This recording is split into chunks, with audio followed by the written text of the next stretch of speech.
Hello, good afternoon guys. Good afternoon. Video-video lang muna tayo guys kahit mainit ang panahon. Ano? Mm-mm. Yun, ang init guys. O, tingnan nyo. Ang init-init sa labas. Diyos mio. Ayan. Ayan. Hello, kaway-kaway naman dyan sa mga halaman ko. Hello, kumusta na kayo? Sa sobrang init ng panahon, okay pa ba kayo? Ayan, o yan. Basta pa naman kayo, ikadidilig ko lang sa iyo, di ba? Ganun talaga, guys. Ang mga halaman, kailangan din natin diligan. Ang tao nga nangangailangan ng dilig, di ba? Ganun, charot lang. Choice. Ayan.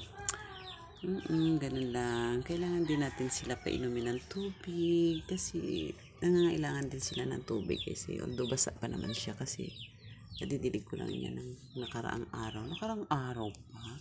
Diyos ko naman, nakaraang araw, tuyo na din yan. Kasi sa sobrang init ba naman ngayon. Eto guys, oh, maliit pa to dati guys. So, alam naman palaging maliit yan, di ba? Lalaki din yan. Ayan, lalaki na yan. So, sa December puhon, magagamit na din siguro natin to. Lalagyan ko lang to ng palawit, December, di ba? Siyempre magpapasko, December. Edi Christmas tree na ang tawag nito pag may mga palawit ka, nerd. Ayan guys, no? Ayan, ang ingay-ingay ko naman. Ito ba yung bunga ng ano?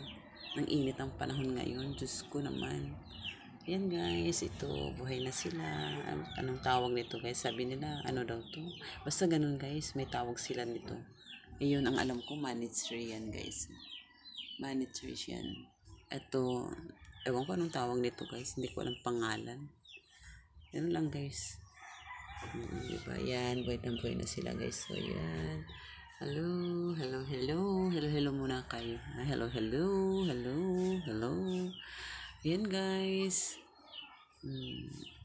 May mga halaman pa naman ako sa baba guys. Inakyat ko lang dito kasi ano, inaano kasi ng mga manok doon guys.